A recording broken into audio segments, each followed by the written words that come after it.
When my son took over the family business, I sold my house and gave him $50,000 to invest. At the company party, he gave me a $5 flower, then called his mother-in-law on stage and gave her a $7,000 ring. I'm glad to have you here. Follow my story until the end and comment the city you're watching from so I can see how far my story has reached. I'm Opal, and at 64, I thought I knew my place in this world. I thought I understood my son. I was wrong about everything. The morning I sold my house, I felt a strange mix of excitement and fear. The realtor handed me the check, and I stared at those numbers, my entire life reduced to digits on paper. 43 years in that house. 43 years of memories, of raising Levi alone after his father walked out when he was 7. But I wasn't being sentimental. This was business. This was investing in my son's future. "Are you sure about this, Mrs. Henderson?" the realtor asked, probably seeing the hesitation in my eyes. I nodded firmly. My son needs this investment. Family comes first. The drive to Levi's office took 20 minutes, but it felt like a lifetime. I kept rehearsing what I'd say, how proud I was that he was taking over the family business, how this $50,000 would help him expand. The company my late husband had started as a small construction firm had grown modestly over the years, but Levi had vision. At least, that's what I told myself. When I walked into his office, Levi barely looked up from his computer. His secretary had announced me, but he kept typing. "Mom, you really didn't need to come in person for this," he said, finally glancing at me. "A wire transfer would have been easier." I pulled the check from my purse, my hands slightly trembling. "I wanted to see your face when I gave this to you. This represents everything I've saved, everything I've worked for." He took the check, glanced at it briefly, and set it on his desk like it was a grocery list. "Thanks. This'll help with the expansion plans." That was it. No hug, no acknowledgement of what this meant. Just a casual thanks, like I'd brought him coffee. "Levi, honey, I know this is a big step for you, taking over the company. Your father would be so proud." He sighed, still not really looking at me. "Yeah, well, times are different now. We need to modernize everything. The old ways don't work anymore." The old ways? Was that what I represented to him? Something outdated that needed to be discarded? "I was thinking," I continued, trying to keep the conversation going, "maybe I could help with the books or the customer relations. I know this business inside and out. Mom, no offense, but Rachel and I have it handled. She's got an MBA, and she understands modern business practices. We appreciate the investment, but we need professional management now." Rachel, his wife of 3 years, the woman who smiled sweetly to my face while systematically pushing me out of every family decision. The woman who somehow convinced my son that his mother's 30 years of business experience was worthless compared to her fresh degree. I left his office feeling smaller than when I'd entered, but I pushed those feelings down. This was normal, I told myself. Sons grow up. They become independent. I should be proud. The company's annual celebration was held at the downtown convention center 3 weeks later. I bought a new dress, navy blue with small flowers, nothing too flashy. I wanted to look appropriate for what Levi called a professional networking event. I arrived early, hoping to help with setup, but the catering staff had everything handled. The room filled quickly with employees, clients, and their families. I found myself standing near the back, watching Levi work the room with Rachel by his side. She looked stunning in a black cocktail dress that probably cost more than my monthly grocery budget. They moved together like a power couple, shaking hands, laughing at the right moments, playing their parts perfectly. "Ladies and gentlemen," Levi's voice boomed through the microphone as he took the stage. "Thank you all for celebrating another successful year with Henderson Construction." Applause filled the room. I clapped too, my heart swelling with pride despite everything. This was my son, my boy, leading the company his father had built. "I want to thank everyone who made this year possible," he continued. "Our dedicated employees, our loyal clients, and especially my family." My heart jumped. He was going to acknowledge me, thank me for the investment, for everything I'd sacrificed. "Mom, could you come up here for a moment?" I made my way through the crowd, my cheeks flushing with embarrassment at being the center of attention, but also with anticipation. Finally, he was going to recognize what I meant to this family, to this business. When I reached the stage, Levi smiled that charming smile that had gotten him out of trouble since he was 5 years old. "I want to thank my mother, Opal Henderson, for all her support over the years." He reached into his jacket pocket and pulled out a small wrapped gift. My heart raced. In front of all these people, he was finally going to show how much he valued me. I unwrapped it carefully, aware that dozens of eyes were watching. Inside was a single silk flower, the kind you buy at a gas station for $5. "It's beautiful," I managed to say, my voice catching slightly. The applause was polite but brief. "And now," Levi continued, his voice gaining energy, "I want to call up someone truly special. Rachel's mother, Mrs. Patricia Lawson, has been instrumental in helping us understand modern business practices. She's been a mentor and guide as we've navigated this transition." Rachel's mother, elegant in her designer suit, glided onto the stage with the confidence of someone who knew she belonged there. "Patricia," Levi said, "your wisdom and guidance have been invaluable, as a small token of our appreciation." He pulled out a jewelry box. Even from where I stood, I could see it was from an expensive store. Patricia opened it, and the diamond ring inside caught the stage lights, sparkling like captured stars. "It's a friendship ring," Levi announced, "but really, you're family now." The applause was thunderous. People were actually standing. Patricia dabbed at her eyes with a tissue, overwhelmed by the gesture. I stood there, clutching my $5 silk flower, watching my son shower affection and expensive gifts on a woman who had known him for 3 years while I, the woman who had sacrificed everything for him, raided a gas station flower. The room spun slightly. I excused myself and walked to the ladies' room, where I stared at my reflection in the fluorescent lighting.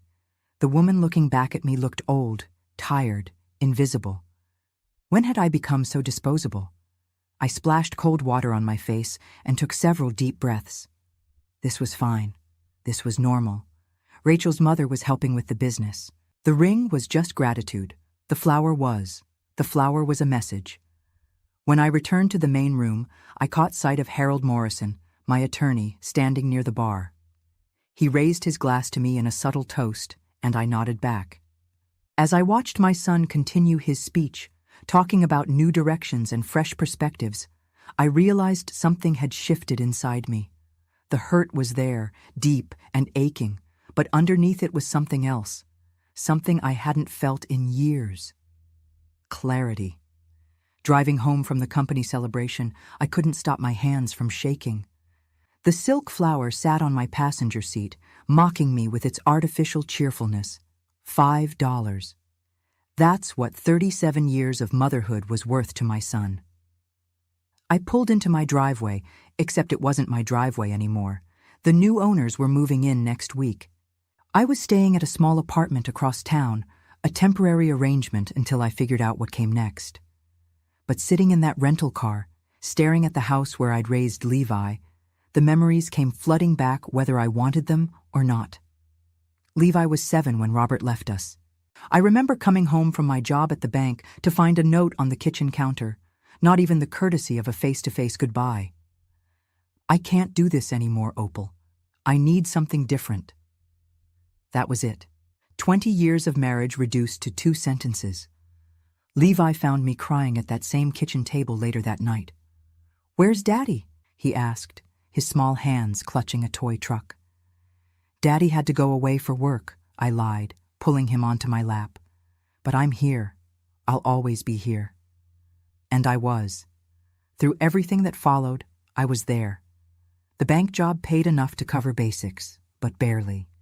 So I took a second job cleaning offices at night. Levi would do his homework in empty conference rooms while I vacuumed and dusted.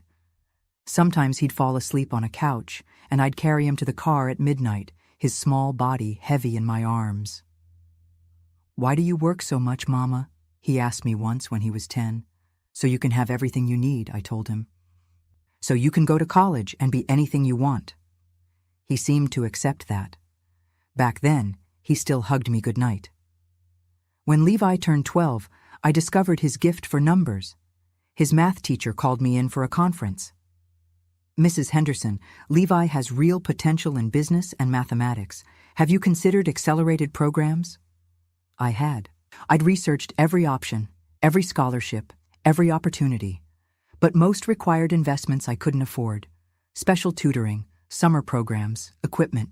So I took a third job, weekend bookkeeping for small businesses. My days started at 6 in the morning and ended after midnight.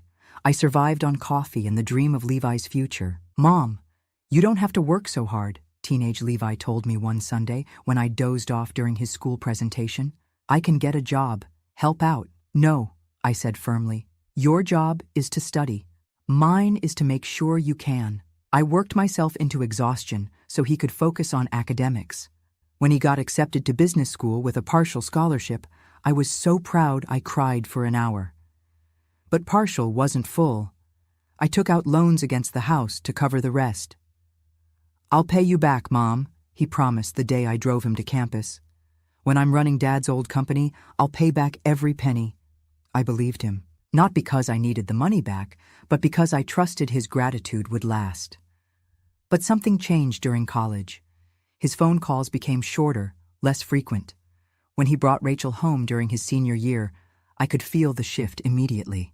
Rachel was polished in a way I'd never been. She spoke about market strategies and brand positioning like she was born understanding these concepts. Her parents were professors at the university. She'd grown up in academic circles, summer houses, intellectual discussions over wine. Opal, she said the first time she stayed for dinner, it's so interesting how you managed to keep this little company going after Robert left. So quaint. Quaint, like I was a museum piece. I watched her study our house during that visit, her eyes cataloging what needed updating, what didn't meet her standards. When she suggested Levi might want to modernize his approach to the family business, I felt the first chill of what was coming. After they married, the changes accelerated. Suddenly, my weekly dinners with Levi became monthly, then sporadic. When I called, Rachel often answered, "Oh, Opal, Levi's in meetings. You know how busy he is with the transition planning. I'll have him call you back." He rarely did. The company had been struggling since Robert left. I'd managed to keep it afloat, but barely. When Levi graduated and expressed interest in taking over, I was relieved. Finally, the sacrifices would pay off. The business would grow. The family legacy would continue. But the Levi who returned from college wasn't the boy I'd raised. This version was impatient with my questions, dismissive of my experience. When I suggested we review the books together, he'd sigh. "Mom, I appreciate everything you've done, but I need to approach this professionally now. Rachel's been helping me understand modern business practices." Rachel's influence grew like ivy, subtle but strangling. She convinced Levi that family and business shouldn't mix, that emotional decisions led to financial disasters. Every tradition I'd tried to maintain was examined and found wanting. "The Christmas bonuses are outdated," she told Levi one December. "Performance-based incentives are more effective." "Family barbecues for employees create liability issues," she said another time. "Professional boundaries are important." Piece by piece, she dismantled the culture Robert and I had built, replacing warmth with efficiency, loyalty with profit margins. I tried to adapt. I bought business magazines, read articles about modern management. I suggested computer upgrades, new marketing strategies. But everything I offered was met with polite dismissal. "That's an interesting idea, Mom, but we're working with consultants now who specialize in this area." The consultants, I later learned, were Rachel's former classmates. The night I decided to sell my house, I'd been sitting in my empty living room, surrounded by boxes of memories no one else seemed to value. Levi had called to tell me about his expansion plans, his voice bright with excitement. "We could double our revenue in 2 years, Mom, but we need capital for equipment, marketing, new hires. It's a big investment." "How much do you need?" I asked, already knowing I'd find a way. Honestly, about 50,000 would get us started, but don't worry about it. We'll figure something out. I hung up and called the realtor that same night. Now, sitting in front of the house I'd sacrificed for him, holding a $5 flower while Rachel's mother wore a $7,000 ring, I finally understood what I'd been too blind to see. I wasn't Levi's mother anymore. I was just another investor who'd outlived her usefulness. But what Levi didn't know, what Rachel didn't know, was that I'd been preparing for this moment longer than they could imagine. The hurt I felt tonight wasn't surprise. It was confirmation that everything Harold and I had discussed was absolutely necessary. The next morning, I sat in Harold Morrison's office, the same office where Robert and I had first drawn up our wills 25 years ago. Harold was one of the few people who knew the whole story, not just the version Levi and Rachel had constructed, but the truth about what I'd built and what I'd sacrificed. "How are you feeling after last night?" Harold asked, pouring me coffee from the pot he kept on his credenza. His voice carried the gentle concern of someone who'd watched me navigate decades of difficult decisions. "Like I've been sleepwalking for 3 years," I admitted, "but I'm awake now." Harold nodded, settling behind his desk. At 72, he moved more slowly than he used to, but his mind was sharp as ever. He'd been Robert's friend before he became our attorney, and after Robert left, he'd helped me understand the legal complexities of running the business alone. "Tell me what you observed last night," he said, pulling out a thick folder I recognized immediately. Everything we suspected, the dismissal, the favoritism toward Rachel's family, the complete lack of respect for my contributions. I paused, remembering the weight of that silk flower in my hands. Harold, when did I become so invisible to my own son? "The question isn't when," Harold replied gently. "The question is what we're going to do about it now that you see it clearly." He opened the folder, and I saw the documents we'd been preparing for months. Most people would be surprised to learn that I'd been planning for this possibility since the day Levi announced his engagement. But I'd spent too many years watching other women get blindsided by family members who saw them as obstacles rather than people. "Let's review what we have," Harold said, spreading papers across his desk. The first document was the original incorporation papers for Henderson Construction, filed by Robert in 1987. What most people didn't realize, what Levi didn't realize, was that I'd been listed as co-owner from the beginning. When Robert left, those shares didn't disappear. They became mine entirely. "Explain to me again how Levi thinks he owns the company," Harold said, though we'd been through this before. When he came back from college, he was so confident about taking over. He talked about it like it was already decided, like ownership was just naturally his because he was Robert's son. I never corrected him because I wanted him to feel confident, to take initiative. I shook my head at my own naivety. I thought if he proved himself capable, we'd formalize the transfer properly. But no transfer ever occurred. No. I kept waiting for him to ask the right questions, to show interest in the legal aspects, but he was so focused on the operational side, and Rachel kept pushing him to think bigger than paperwork. I think she assumed the business would just fall to him eventually. Harold made a note. "And the $50,000 you invested last month?" That was a personal loan to the company, documented properly. I pulled out my copy of the loan agreement Harold had insisted I use instead of just writing a check, with interest and repayment terms. "Which brings us to the shares," Harold continued. This was the part that still amazed me. 6 months ago, when I'd first started feeling uneasy about Rachel's influence, I'd asked Harold to review the company's structure. What we discovered was that in all his enthusiasm to modernize and expand, Levi had never actually taken legal control of the business.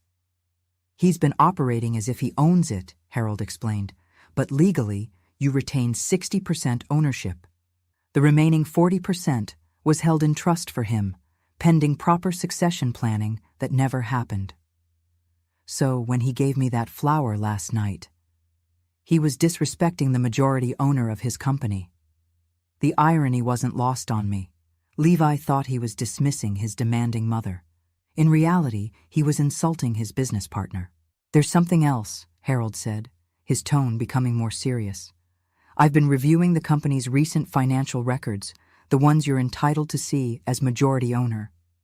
He handed me a spreadsheet that made my stomach drop. "Harold, these numbers." "I know. The company's spending has increased dramatically since Levi took operational control. Look at this line item: executive entertainment."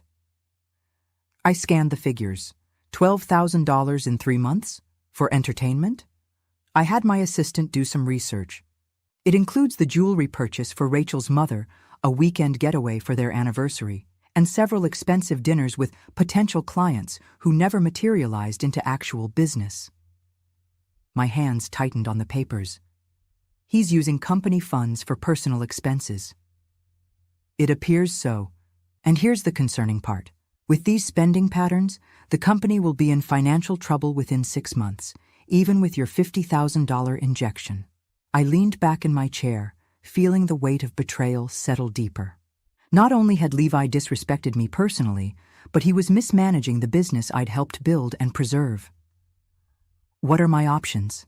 I asked. Harold pulled out another set of documents.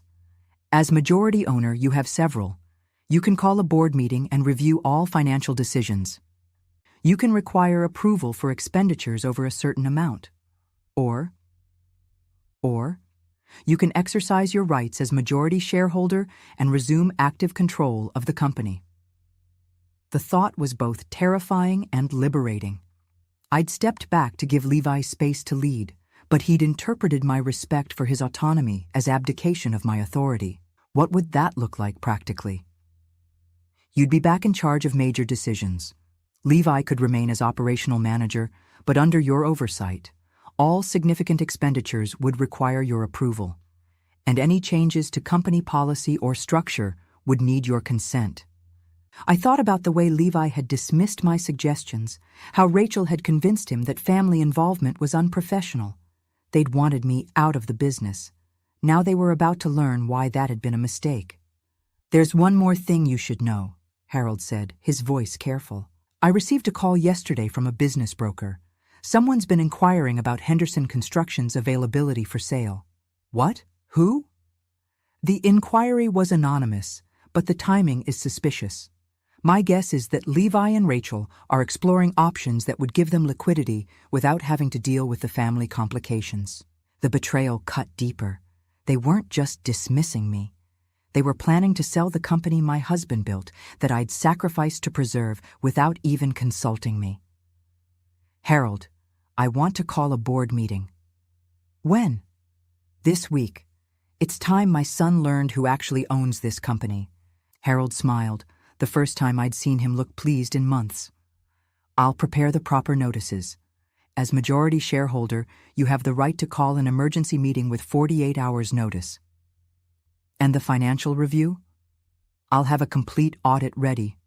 Every expenditure, every decision, every policy change since Levi took operational control. If he wants to run a company, he's going to learn what real accountability looks like." I left Harold's office feeling something I hadn't experienced in years. Powerful. Not vindictive, not angry, but clear about my worth and my rights. Levi thought he could dismiss me with a cheap flower while lavishing expensive gifts on others. He was about to discover that respect wasn't optional when dealing with your business partner. The drive home gave me time to think about what came next. I wasn't trying to hurt my son or destroy what we'd built together, but I was done being treated like an inconvenience in my own family's business. That evening, I called Levi. Rachel answered as usual. "Oh, hi, Opal. Levi's reviewing some proposals. Can I have him call you back?" "Actually, Rachel, I need to speak with him now. It's about business." There was a pause. Rachel wasn't used to hearing authority in my voice. "Let me get him." When Levi came to the phone, his tone was distracted. "Hey, Mom. What's up? I'm pretty busy tonight." "I'm calling to inform you that I've scheduled a board meeting for Thursday at 2 o'clock. Harold will send the formal notice tomorrow." "A board meeting?" "Mom, we don't really do formal board meetings. If you have questions about the business, we can just talk." "Levi, I said quietly. This isn't a request. As majority shareholder, I'm calling an emergency board meeting to review company operations and financial management.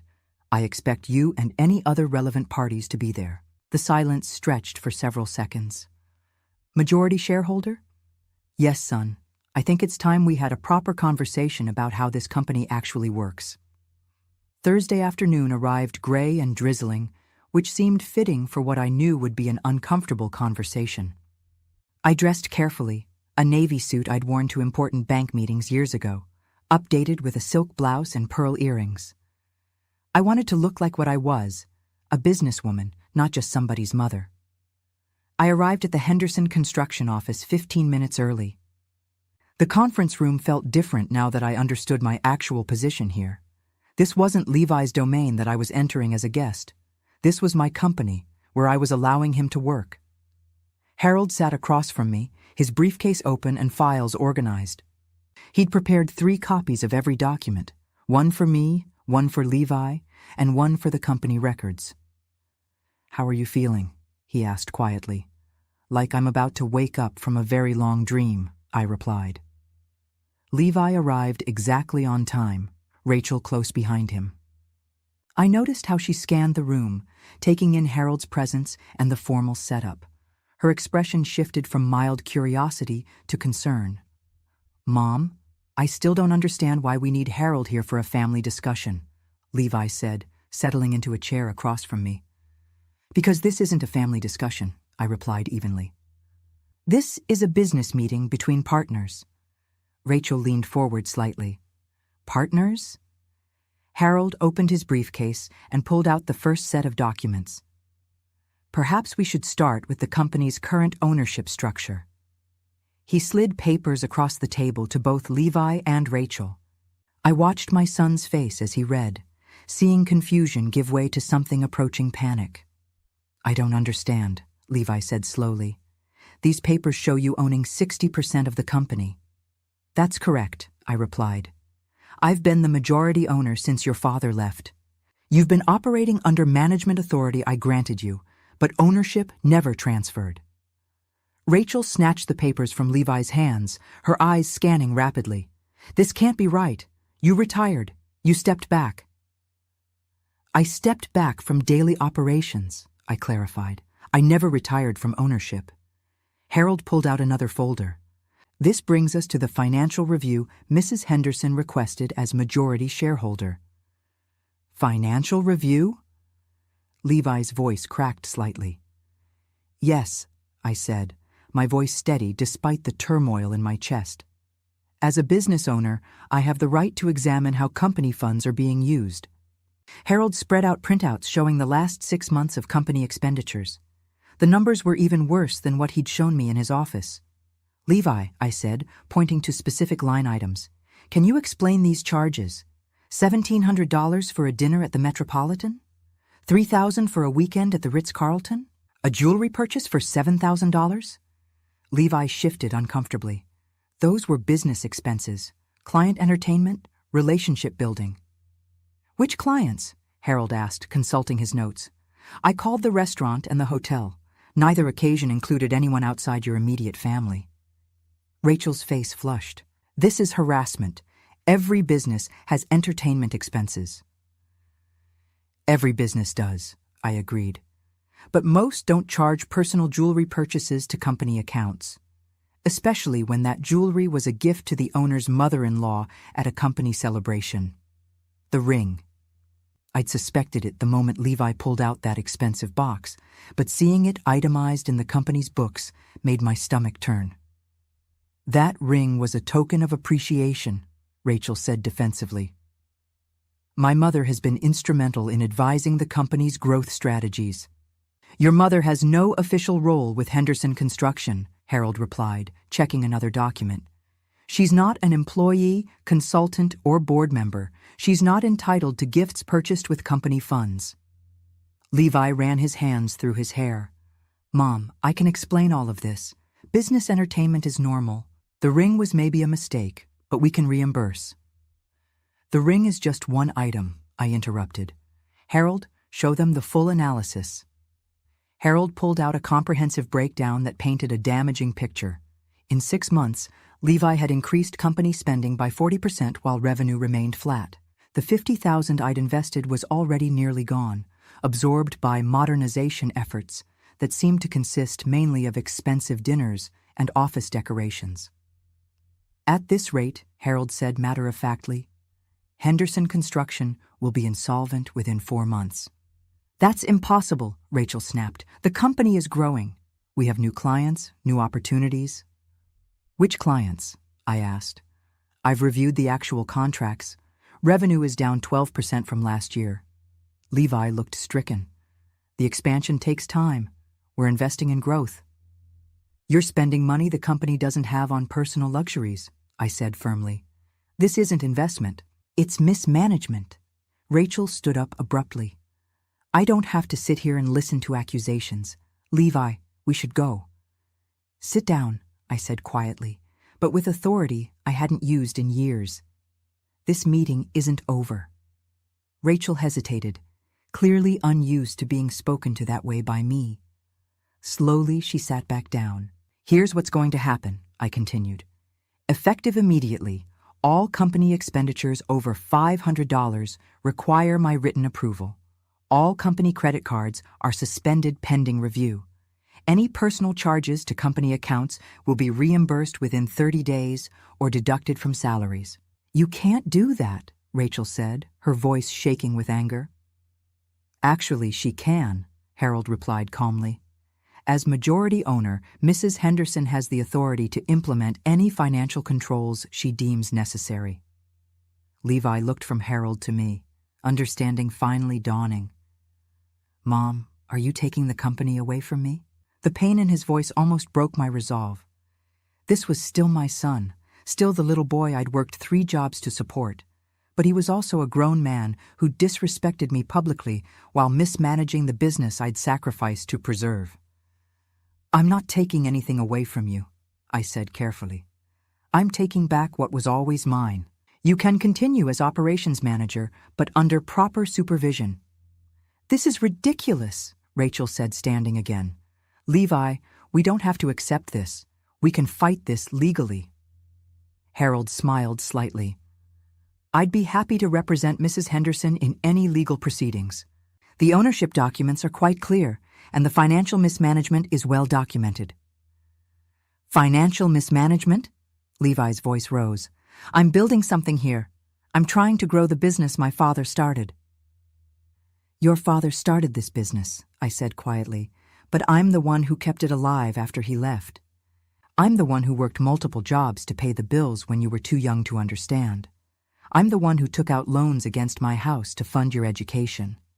And I'm the one who sold that house to give you $50,000 to invest in expansion. The room fell silent except for the rain pattering against the windows. I gave you management responsibility because I trusted you, I continued. But trust has to be earned, and you've shown me that you care more about impressing Rachel's family than respecting mine. Levi's eyes filled with tears. Mom, I never meant. You gave me a $5 flower while spending $7,000 company dollars on jewelry for someone else's mother, I said, my voice steady despite the emotion behind it. That tells me everything I need to know about how you value my contributions. Rachel grabbed Levi's arm. We don't have to stay for this abuse, come on. But Levi didn't move. He stared at the papers spread across the table, at the evidence of his financial mismanagement, at the legal reality of his position. What do you want from me? He asked finally. I want you to prove you can run a business responsibly, I replied. I want you to show me the respect I've earned through 30 years of sacrifice. And I want you to remember that being a son doesn't entitle you to anything. You have to earn what you get, just like everyone else. Harold began gathering his documents. Mrs. Henderson will be resuming active oversight of company operations starting Monday. All current projects will continue, but all new expenditures and commitments require her approval. As we prepared to leave, Rachel finally exploded. This is exactly why family businesses fail. Emotion over logic, grudges over profit. You're going to destroy everything Levi has built. I stopped at the conference room door and looked back at her. Rachel, Levi built this company with my money, my sacrifice, and my trust. If it gets destroyed, it won't be because I held him accountable.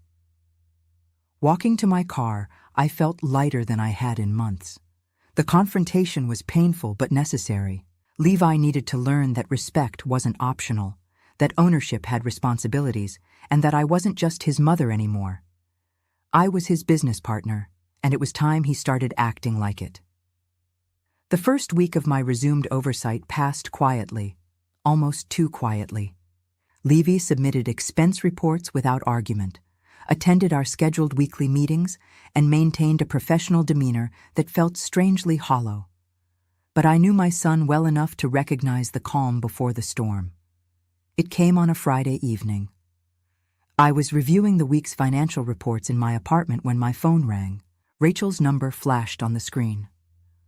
Opal, her voice was syrupy sweet, the tone she used when she wanted something. I was hoping we could talk, woman to woman. About what, Rachel? About this situation with the company. I think there's been a misunderstanding, and maybe we can work something out that's better for everyone. I almost laughed. Now she wanted to negotiate. I'm listening, I said, genuinely curious about what approach she'd take. Well, Levi is just devastated about how things have gone. He feels like you don't trust him, like you think he's a failure. And honestly, Opal, this whole takeover, it's really affecting his self-esteem. There it was. The guilt manipulation, right on schedule. Rachel, Levi's self-esteem isn't my responsibility. His performance as a business manager is. But that's just it, she continued, her voice gaining confidence. The company was doing fine before you intervened. Yes, there were some expenses, but that's normal for a growing business. You're being too conservative, too afraid of risk. A $7,000 ring isn't a business risk, Rachel. It's personal spending with company funds. That ring was an investment in relationships. My mother has connections, influence. Sometimes you have to spend money to make money. I set down my pen and gave her my full attention. What exactly are you proposing? I think you should step back again. Let Levi run the company the way it needs to be run. You've proven your point, shown your authority. Now let him get back to building the business. And if I refuse? The sweetness in her voice disappeared. Then you're going to destroy your relationship with your son permanently.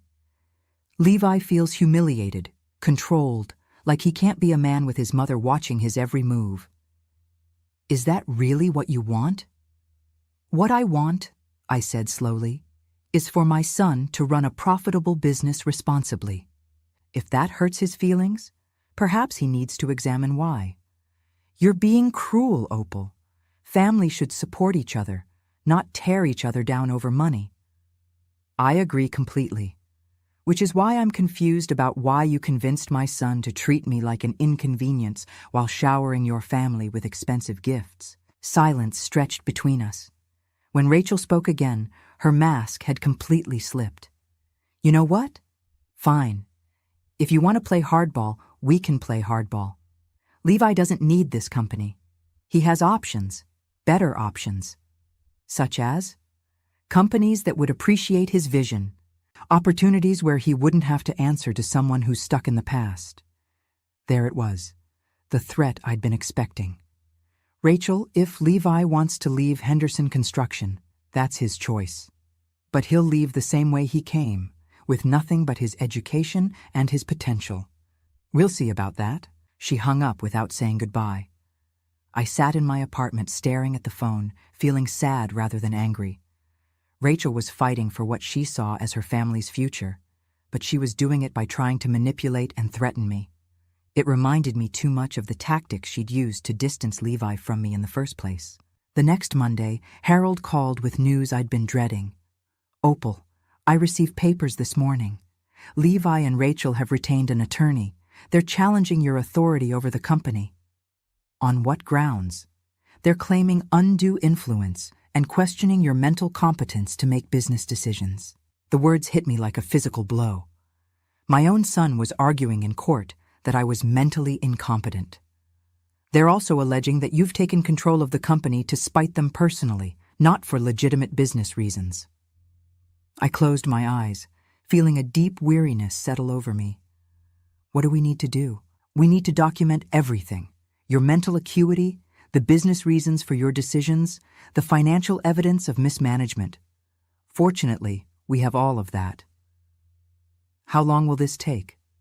Months, potentially. But Opal, there's something else.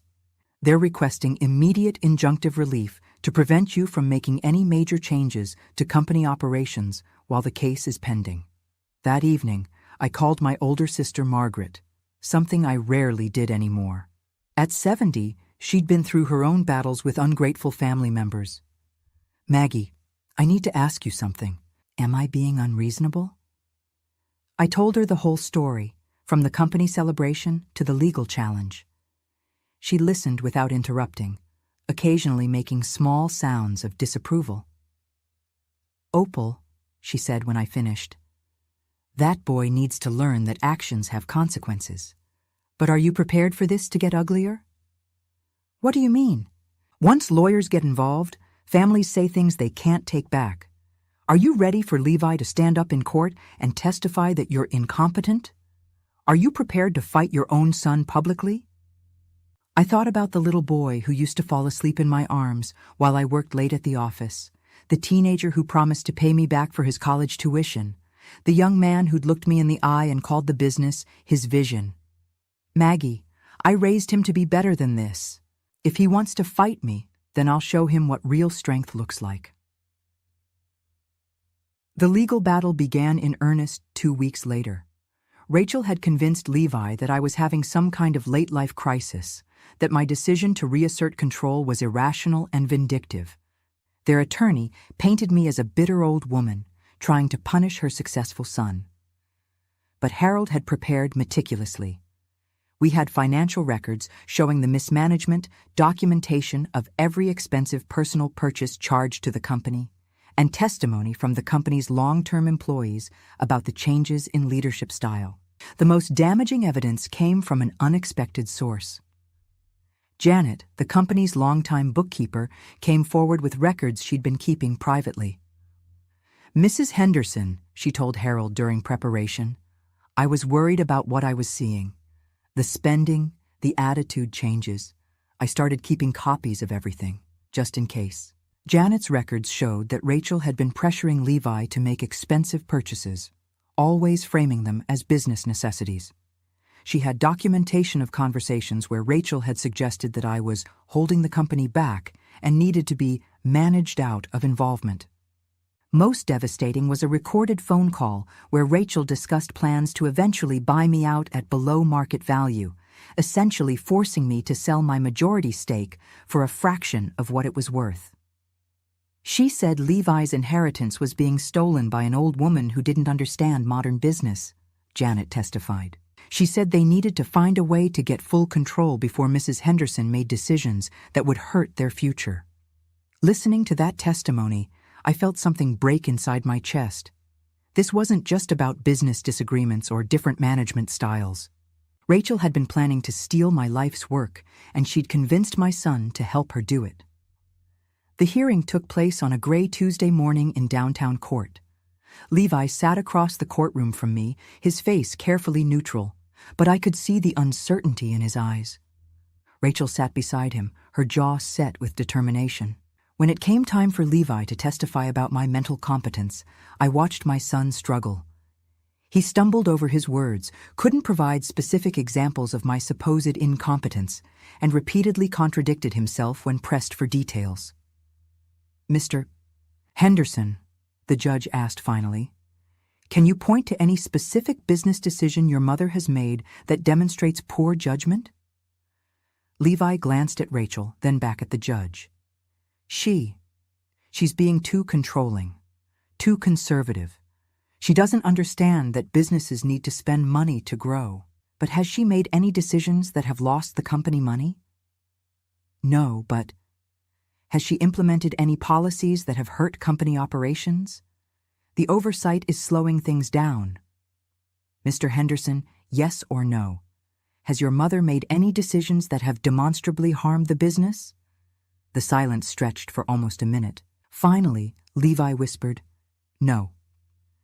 The judge ruled in my favor within an hour. Not only did I retain full authority over Henderson Construction, but the court's findings included language about the financial mismanagement that had necessitated my intervention. Walking out of the courthouse, I felt hollow rather than victorious. I'd won the legal battle, but I'd lost something I wasn't sure could ever be repaired. Levi caught up with me in the parking lot. "Mom," he said, his voice breaking, "I'm sorry. I never wanted this to go this far." I stopped walking and looked at my son, seeing him clearly for perhaps the first time in years. He looked older, tired, defeated. "Levi, I'm not angry at you for fighting me. I'm heartbroken that you thought I was your enemy. Rachel said you were trying to control my life, that you couldn't let me be independent. And what do you think now?" He looked down at his shoes, the same gesture he'd made as a child when he knew he'd done something wrong. "I think I made a mistake. A lot of mistakes." For a moment, I wanted to hug him, to tell him everything would be fine, to go back to the way things were before Rachel had poisoned his mind against me. But I'd learned something important over the past few months. Love without respect was just enabling, and respect had to be earned. 6 months after the court ruling, I sat in my new office overlooking the lake, watching the sunrise paint the water in shades of gold and pink.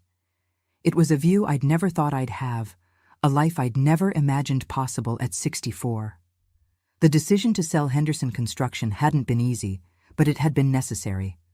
After the legal battle, the company felt tainted, heavy with the weight of family conflict and broken trust. Levi had returned to work under my supervision, but the dynamic was awkward, strained. We were both walking on eggshells, and that's no way to run a business. The buyer was a larger construction firm that had been interested in our client base and reputation for quality work. They offered more than I'd expected, enough to secure my future and leave something substantial for Levi, despite everything that had happened. "Are you sure about this, Mom?" Levi had asked when I told him about my decision to sell. We were sitting in the conference room where our relationship had fundamentally changed, where I'd learned to see him as he really was, rather than who I'd hoped he'd become. "Yes," I'd replied simply. "It's time for both of us to start fresh." The sale had taken 3 months to finalize. During that time, Levi and I worked together more harmoniously than we had in years. Without Rachel's constant influence, she'd grown distant after their legal defeat, spending more time with her parents and less time offering business advice. Levi seemed to remember who he'd been before marriage had changed his priorities. He was still my son, still capable of the kindness and intelligence I'd raised him to have. But he was also someone who'd chosen to betray me when pushed by his wife, and that knowledge colored every interaction. "What will you do now?" he'd asked me on the last day as we cleared out our offices. "I'm going to live," I'd told him. "Really live, for the first time in decades." And that's exactly what I did. The lakefront cottage I bought was small but perfect, with large windows that filled every room with light. I furnished it slowly, carefully, choosing pieces I loved rather than things that were practical or impressive. For the first time in my adult life, I was making decisions based solely on what made me happy. I joined the local historical society and discovered a passion for researching old family records. I took pottery classes and surprised myself by being decent at it. I traveled, not the hurried business trips of my working years, but leisurely journeys to places I'd always wanted to see. The loneliness I'd expected never materialized. Instead, I felt peaceful in a way I hadn't experienced since childhood. I woke up each morning knowing that my day belonged to me, that I didn't owe anyone my time, energy, or emotional labor unless I chose to give it. Levi called occasionally, awkward conversations where he updated me on his job search, and I shared neutral details about my new life. Rachel was notably absent from these calls. Their marriage, I learned from Margaret's careful gossip network, was struggling under the weight of their legal defeat and financial reality. "She really thought they'd get the company," Margaret told me during one of our monthly lunches. Now that it's sold and you're financially independent, she can't figure out how to manage Levi without the promise of inheritance. I felt sorry for Levi, but not sorry enough to rescue him. He'd made his choices, aligned himself with someone who saw his family as obstacles to overcome rather than people to cherish. Now he was living with the consequences. The real surprise